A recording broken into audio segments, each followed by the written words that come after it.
Hello everyone, my name is Mr. Abdul Wahab. I'm an English teacher located in Jeddah, Saudi Arabia. I'll be trying to help you go through this SAT practice test. It's the SAT practice test number 2 on the College Board website. So many students are intimidated a bit by the SAT English exam. I'll be trying to help you on the reading test, the first text, and we'll be going through it. We'll read the text and we'll try to answer the questions, and you'll actually see that there is no rule of thumb when it comes to doing the SAT reading part. You really have to read the text, understand what the author is trying to say, and then go to the questions and understand what they're trying to say, and then read the options you have, and then choose the best answer. And usually there is only one best answer for every question. So although this might seem difficult to deal with at the beginning, but actually as you practice more and more, you'll slowly get the hang of things, and you'll actually realize that there's nothing especially complicated about this. So let's begin. Questions 1 to 10 are based on the following passage. This passage is from Charlotte Bronte, the professor, originally published in 1857. As we read, we'll try to explain the sentences one by one, take note of important details, and we'll highlight, circle, and add notes as we see fit or as we need to. So no man likes to acknowledge that he has made a mistake in the choice of his profession. So from the beginning, you get the idea that someone doesn't really want to admit that he made a mistake. And every man worthy of the name, of being a man basically, will row long against wind and tide before he allows himself to cry out, "I am baffled." Basically, every man will try to not admit that he made a mistake and submits to be floated passively back to land. From the first week of my residence in X, I felt my occupation irksome. So from the beginning, from the first week of his residence in a certain job, he felt that his occupation, his job was irksome, which is annoying. The thing itself, the work of copying, the work itself, which is basically copying and translating business letters, was a dry and tedious task enough. So even the job itself, he did not enjoy. But had that been all, had that been everything, had the problem been just about the job itself, I should long have borne with a nuisance. I should have been able to grow accustomed to it, to actually deal with it, to not have a problem with it. I am not of an impatient nature. I'm not an impatient man, influenced by the double desire of getting my living and justifying to myself and others the resolution I had taken to become a tradesman. I should have endured in silence. I shouldn't have complained. I should have endured in silence the rust, the cramp of my best faculties. I should not have whispered, even inwardly. I should not even have thought that I longed for liberty, to basically lose this job, to get rid of it. I shouldn't even have thought about this. I should have pent in every sigh by which my heart might have ventured to intimate. I should have kept all of my feelings and emotions pent up inside me, not shared them with anyone. Might have ventured to intimate its distress under the closeness, smoke, monotony, and joyless tumult of Big Ben Close. This is probably the name of the firm at which he works, and its panting desire for freer and fresher scenes. I should have set up the image of duty. I should have just thought about my duties. The fetish of perseverance, the joy one feels when he perseveres, when he endures and doesn't complain.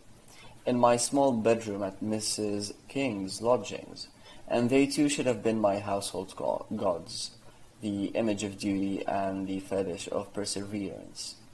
I should have just focused on these two ideas. from which, my darling, my cherished in secret, imagination, the tender and the mighty, should never, either by softness or strength, have severed me. So basically his imagination had allowed him to do away with his perseverance and his sense of duty. But this was not all. This wasn't everything. The antipathy, okay, this word divided into two pieces. You get antipathy. Anti means against, pathy means feelings. When you have antipathy for someone, basically you don't like the person. You are not in accord with the person. There's some kind of animosity between both of you.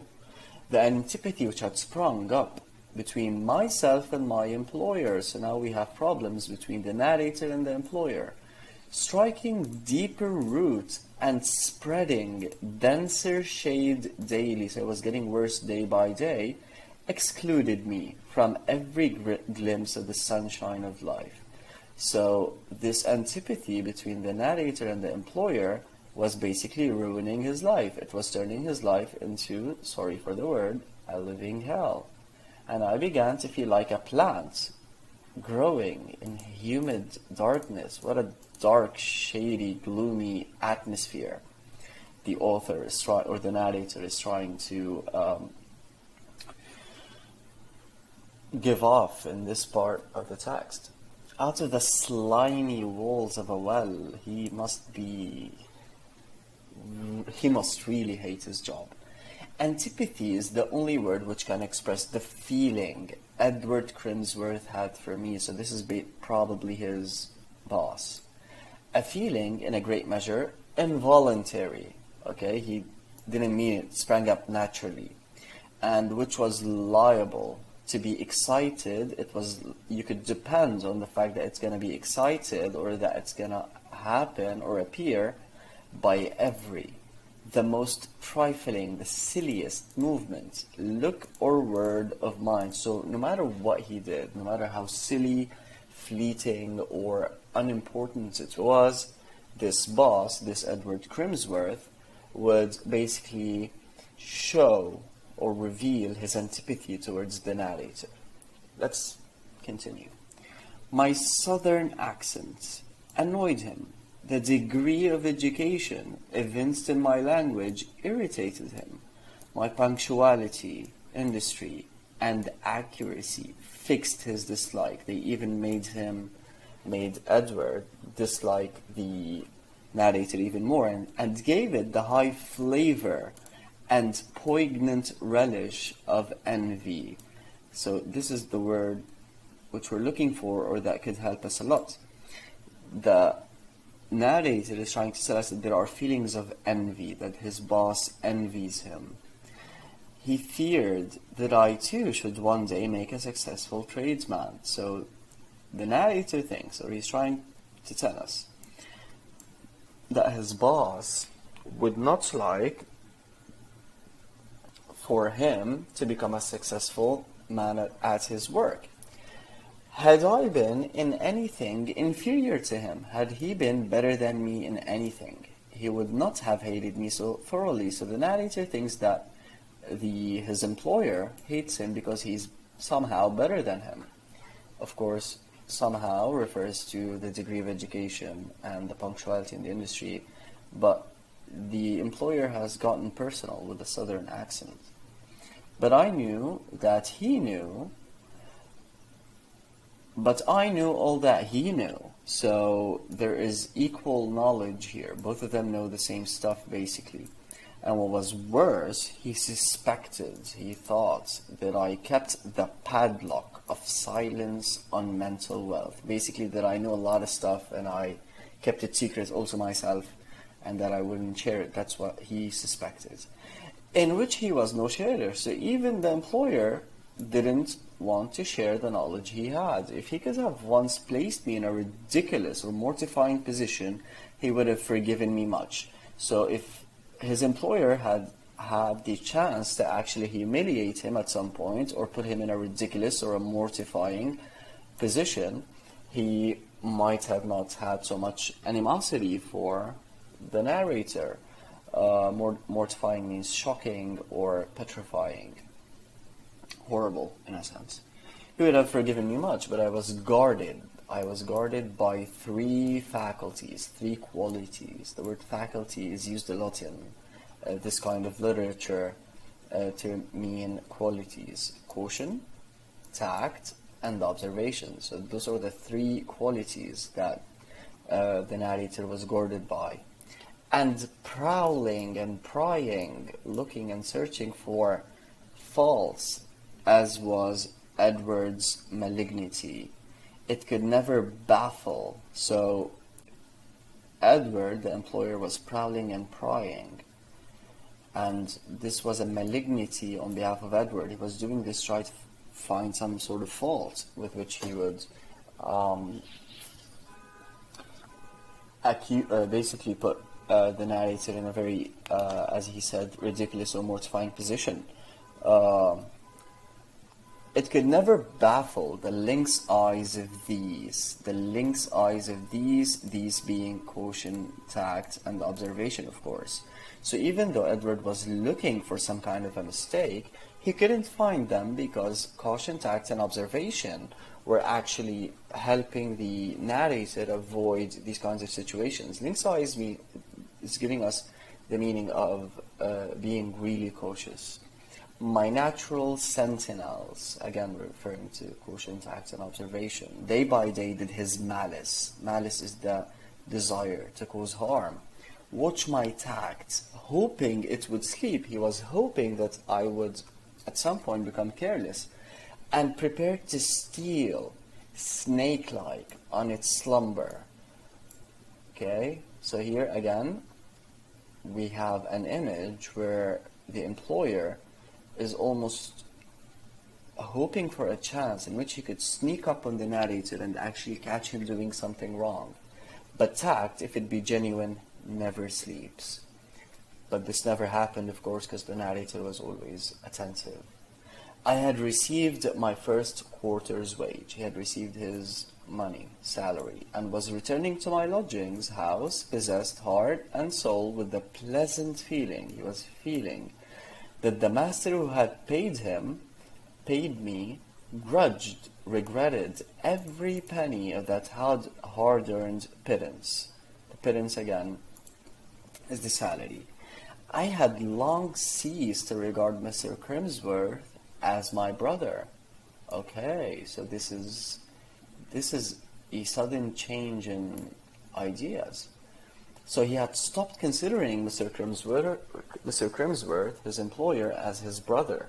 So at some point earlier during his job, feelings of animosity did not exist between his employer and himself. So at some point, again, earlier or at the beginning of their relationship, they had actually had a good relationship, perhaps even to a certain extent. He was a hard, grinding master. He wished to be inexorable tyrant. That was all. So basically, the narrator is trying to tell us that Mr. Crimsworth had turned or changed from being a brother to a grinding master. He wanted to become a tyrant. He was the kind of man who liked to boss people around. But again, the narrator was not giving him any excuses or chances to do this. Thoughts, not varied but strong, occupied my mind. Two voices spoke within me. Again and again, they uttered the same monotonous phrases. One said, "William, your life is intolerable. You can't keep doing this to yourself." The other, "What can you do to alter it?" Basically, what can you do about this? There's nothing much you could do. I walked fast, for it was a cold, frosty night in January. As I approached my lodgings, as I approached my house, I turned from a general view of my affairs, from reflecting and thinking about my problems, to the particular, specific speculation as to whether my fire would be out. He was worried whether the fire in his fireplace basically would have died. Looking towards the window of my sitting room, I saw no cheering red gleam. So the text even ends on a very negative and gloomy note. The fact that there is no fire burning in his sitting room, the fact that it's going to be cold, unwelcoming, and that even the place where he goes to rest after a long day's work isn't exactly the nicest place on earth. So this is the text. Now, of course, when you're going through your SATs, you're not going to read it this slowly, and you might not stop at so many details as we did. You might not actually be able to catch all of the things we went through, but you should try to do as much of this as you can while you read, and you should try to get these things from the first time, because again, you have no time to lose. It's taken us about 15 minutes to read this, and that's a lot of time. On the SAT, on the reading part, the reading and comprehension, you have 13 minutes, not more, not less, to go through each and every text and to answer the questions on them.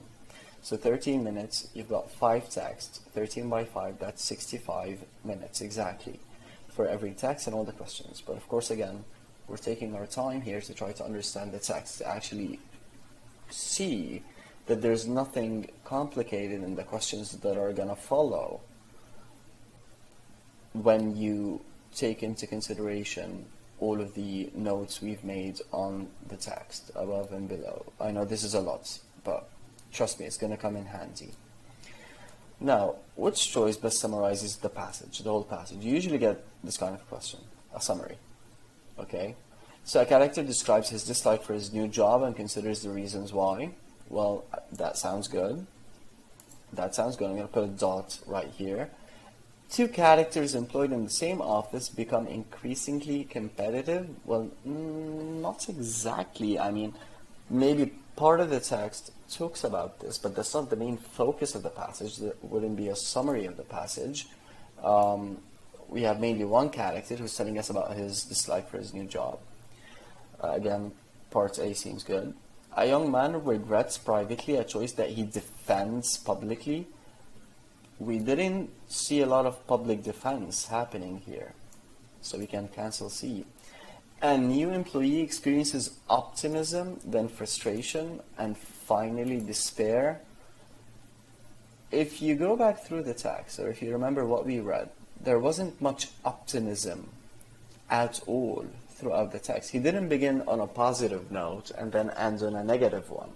The whole text was negative, so this kind of progression doesn't actually exist in the text. So we could cancel D. The answer is definitely A. It's going to have to be A. Now, the main purpose of the opening sentence of the passage is to the opening sentence of the passage. That is, basically, no man likes to acknowledge that he has made a mistake in the choice of his profession, and every man, worthy of the name, will fight long against wind and tide before he allows himself to cry out, I am baffled, and submits to be floated passively back to land. It's not a huge problem during the SAT if you go back to check what the first sentence actually said.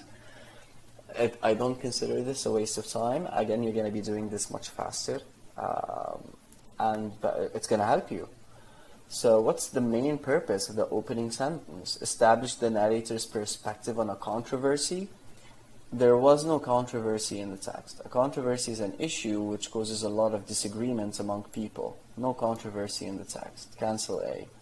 Provide context useful in understanding the narrator's emotional state.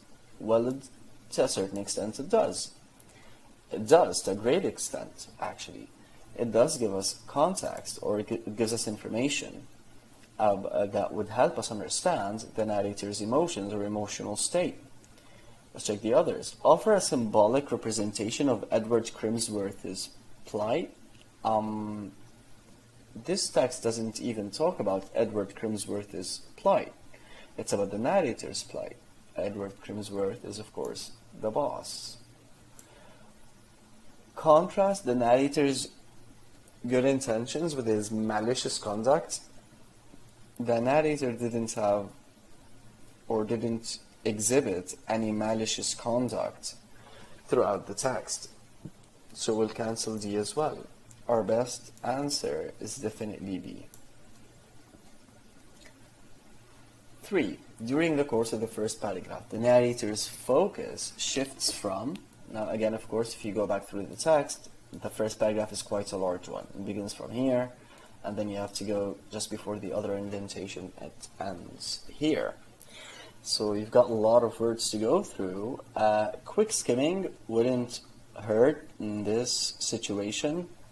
Going through this really quickly, reading it, just to get an idea again of what was happening here in this part of the text. So if we go back, let's take a look at the options we have.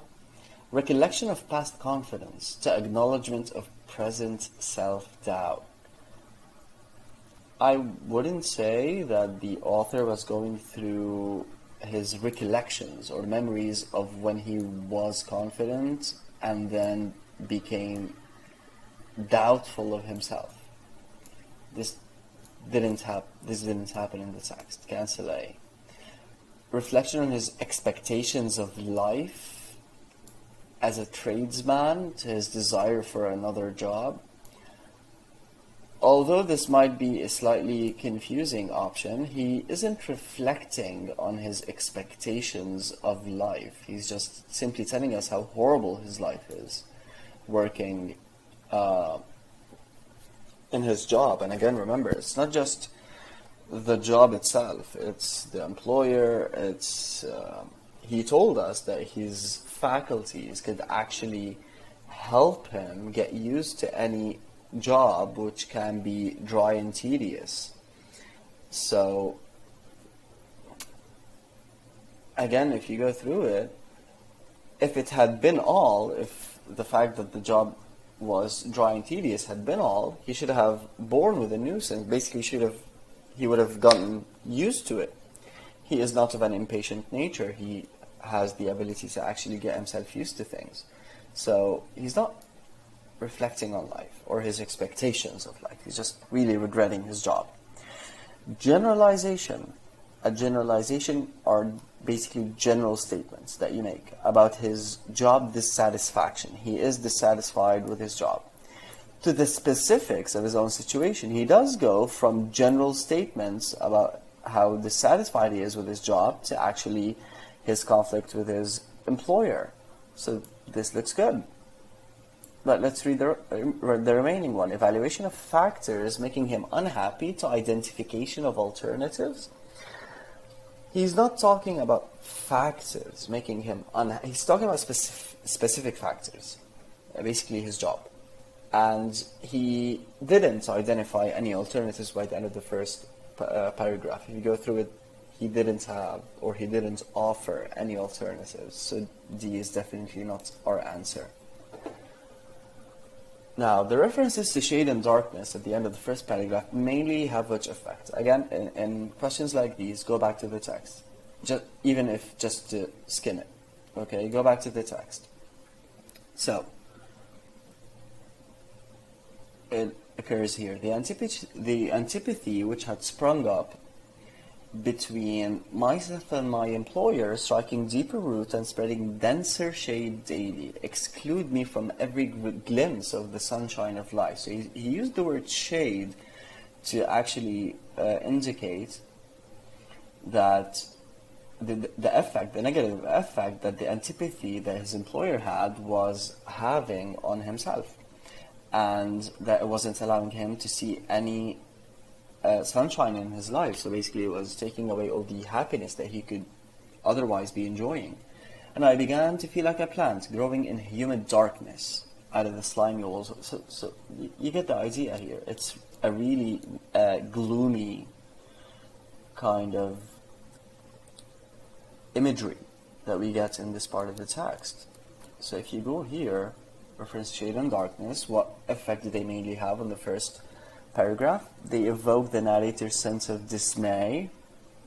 It looks good. Okay, they do evoke or show the narrator's sense of dismay, sadness, gloominess. They reflect the narrator's sinister thoughts. He doesn't have any sinister thoughts, evil thoughts. He's not planning on doing anything evil. They capture the narrator's fear of confinement. He doesn't have fear of confinement. No, not much fear at all, actually, except you could say dislike of his job. They reveal the narrator's longing for rest. Again, he didn't say he was tired or exhausted or anything. So, but he was feeling a lot of dismay. Our answer is A, definitely. The passage indicates that Edward Crimsworth's behavior was mainly caused by his what? Impatience with the narrator's high spirits. They weren't the narrator's high spirits that were causing impatience for Edward Crimsworth. Again, the narrator told us that he was going through feelings of envy. There was jealousy in the issue. Scorn of the narrator's humble background. Not much. I mean, he hated his southern accent, but it wasn't mainly his... Nothing was there to indicate a humble background. I mean, again, the narrator is an educated man, and that actually goes to show that his background might not actually be so humble. Indignation at the narrator's rash actions. Definitely, the narrator is not experiencing or showing any rash actions. He's actually a very careful man. Remember, tact and caution. Jealousy of the narrator's apparent superiority. Well, yes, definitely. Again, the employer, according to, of course, the narrator, was feeling jealous of his being superior. The passage indicates that when the narrator began working for Edward Crimsworth, he viewed Crimsworth as a... So, here, basically what they're trying to ask us is, how did the narrator view his employer at the beginning? Now, this is a tricky kind of question because you don't actually notice at the beginning how the narrator felt when he began working for Edward Crimsworth. So basically at the beginning of their professional relationship, how did they feel when they first began to deal with each other? And if you go back through the text, you actually will not find any indication of anything that has to do with how the relationship was, except probably right here, and that's why I have this one in a circle. I had long ceased to regard Mr. Crimsworth as my brother. So at the beginning, they had feelings of brotherhood between them. They probably were friends. They probably were, they didn't have much problems with each other. The problems later on arose. So this is our key word right here. So if we go back, a harmless rival, again, we're talking about the beginning. A sympathetic ally, this word should ring something. A perceptive judge. Well, he was trying to, again, watch his movements. But again, we're talking about the beginning here. A demanding mentor. He probably became demanding, but he wouldn't be a mentor. He wouldn't actually be much of a judge either. Because, I mean, to be a mentor, you have to know more than the other person. And in the text, he said that their knowledge was equal. And he couldn't judge him again because he was actually doing a very good job. So, I mean, he was probably a sympathetic ally. They were friends. They were friends. So B seems to be the best answer. Which choice provides the best evidence for the answer to the previous question? 61 to 62. How do I know this so fast? Because again, this is the part that we depended on to answer the question, which is, I had long ceased to regard Mr. Crimsworth as my brother. You can go through the rest, but I doubt you'll actually find your answers in any one of those. Because again, we relied on certain information in the text in a certain part to get the answer. But then again, if you're confused about this, you could actually go through each one of them. But I'm pretty sure that this is most likely it, the part which we highlighted again at the beginning of the story. At the end of the second paragraph, the comparisons of abstract qualities. Abstract means not real, not tangible. We can't touch them. They're abstract qualities, like careful and attentive. To a lynx and a snake mainly have the effect of, remember when he said that his senses were as awake and as attentive and cautious as lynx's eyes? Well, again, and that his employer was almost like a snake trying to look for, find, and pounce on any mistake that his employer was hoping he would make. Those are the images that the question is talking about. Are they contrasting two hypothetical courses of action? Basically, do they show two opposite, hypothetical means theoretical or not actual, courses of action? Not really. This has nothing to do with the text. Conveying the ferocity of a resolution, there was no decision being made. There was no decision being made. Suggesting the likelihood of an altercation, it doesn't really tell us. I mean, if there were, or if an altercation were to happen, it would have probably already happened. The narrator doesn't seem to be the kind of a person who actually gets into a fight. D, illustrating the nature of an adversarial relationship. Adversarial comes from the word adversary, which means enemy. So, do these words actually illustrate the nature of this adversarial relationship or relationship between two enemies? Well, yes, definitely. Definitely.